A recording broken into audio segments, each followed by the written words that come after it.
Good afternoon and welcome to WEFM's Midday News, brought to you with the kind compliments of Court St. Vincent Limited. We have added more savings and extended the Quartz Spring BOGO. From now until April 30th, you can save up to $800 on a 55-inch smart TV. Get 25% off tablets, a queen-size bed for the price of a double. Enjoy massive deals on stoves, refrigerators, and a whole lot more. And don't forget, when you buy one item, you get the second up to 50% off. Get these great deals, plus get 20% off at shopquartz.com.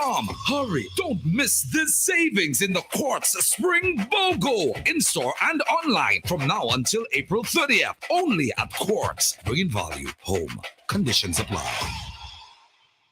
Welcome back to WEFM's Midday News, brought to you with the kind compliments of Court St. Vincent Limited.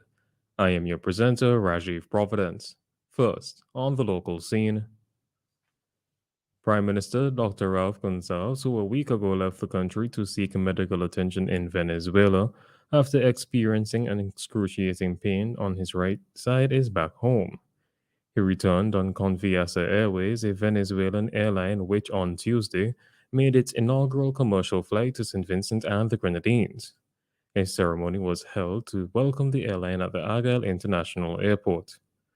The Prime Minister Gonsalves, while speaking at this ceremony held at the AIA, expressed gratitude to the medical personnel and the government of Venezuela as well as all his well wishers. I want to thank all the doctors and all the nurses and the government and people of the Bolivarian Republic of Venezuela for their kind assistance in helping me restore my health very much. Thank you. I want to thank all the Vincentians and people across the Caribbean and the wider world who expressed solidarity with me at the time of my brief incapacitation and for their prayers and all their support. I thank them from the bottom of my heart. That was the Prime Minister, Dr. Ralph Gonsalves. While he was in Venezuela, Prime Minister Gonsalves met with President of Venezuela, Nicolas Maduro.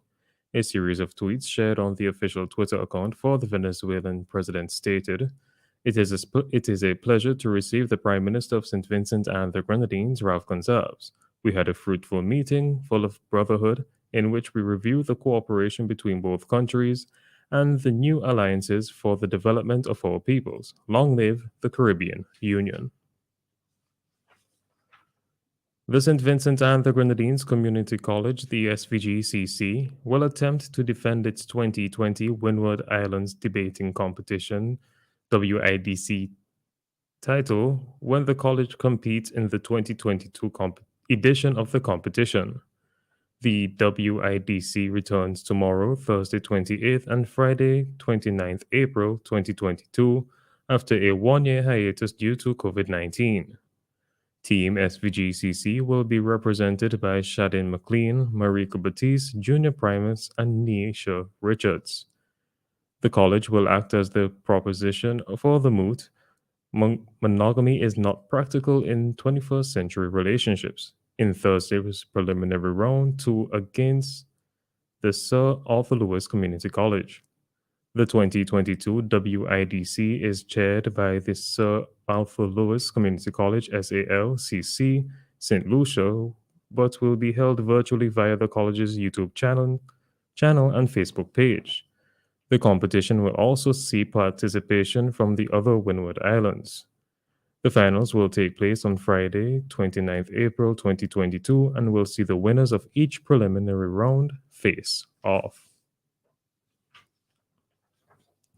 Active cases of COVID-19 in St. Vincent and the Grenadines are now down to 44 following the report of 17 recoveries from the virus.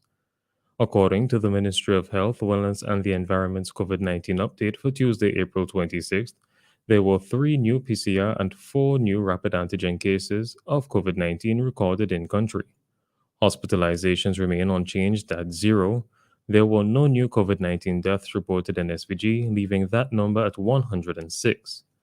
30,424 persons in St. Vincent and the Grenadines have received 2 doses of a COVID-19 vaccine, while 3,600 booster shots have been administered so far. Since March of 2020, there have been 8,406 PCR and rapid antigen cases recorded here in St. Vincent and the Grenadines. On to news in the region. According to the International Monetary Fund, the IMF, Caribbean countries last year recorded economic growth of between 2.8 and 4.7%.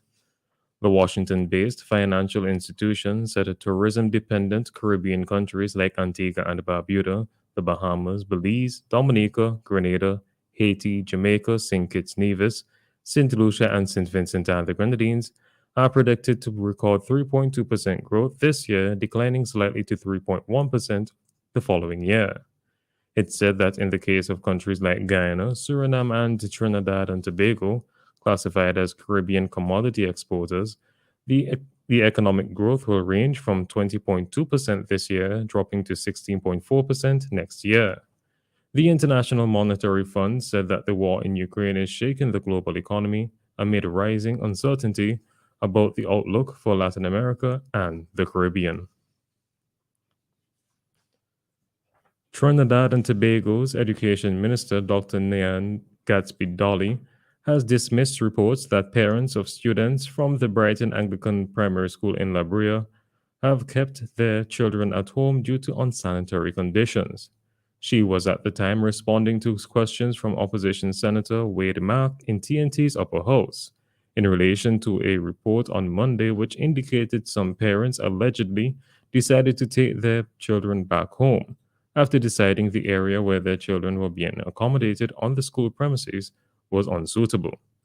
Madam President, the parents of Brighton Anglican Primary School have not kept their children at home, nor are the conditions at the school unsanitary and unsuitable, she said. She explained instead that the school was recently decanted due to infrastructure issues at its original building, and one classroom space at the school, having been recently refurbished, was carried to be used by students at the school on Tuesday. On the international scene, a court in military-ruled Myanmar has found former leader Aung San Suu Kyi guilty of corruption, the latest verdict in a series of secret trials. Ms. Suu Kyi has been under house arrest since February of 2021 when a military coup ousted her elected government.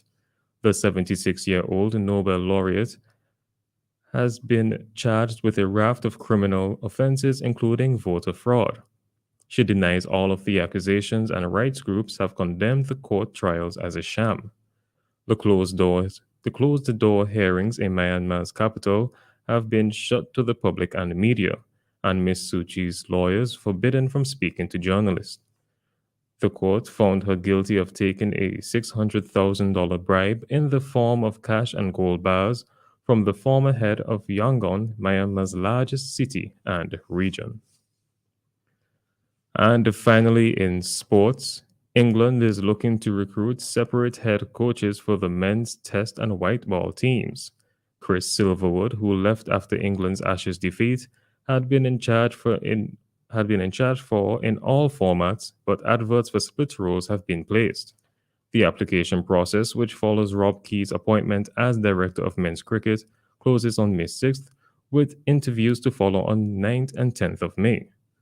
England's first test of the summer begins on June 2nd against New Zealand. This has been WEFM's Midday News. I have been your presenter, Rajiv Providence. Join us again at 3 p.m. for WEFM's 3 p.m. News. WEFM's Midday News is brought to you with the kind compliments of Quartz St. Vincent Limited. Glam out in the best names and designer frames with Quartz Optical. Buy one stylish frame and get 50% off your second pair. Sport your favorite Armani, Converse, Vogue, and many more frames for less. Get an additional 10% off and pay nothing for 30 days when you pay with Ready Finance. Book your free eye examination appointment online today on www.quartzoptical.com. Don't miss the opportunity to glam out. Only at Quartz Optical. Value you can see. Offer available.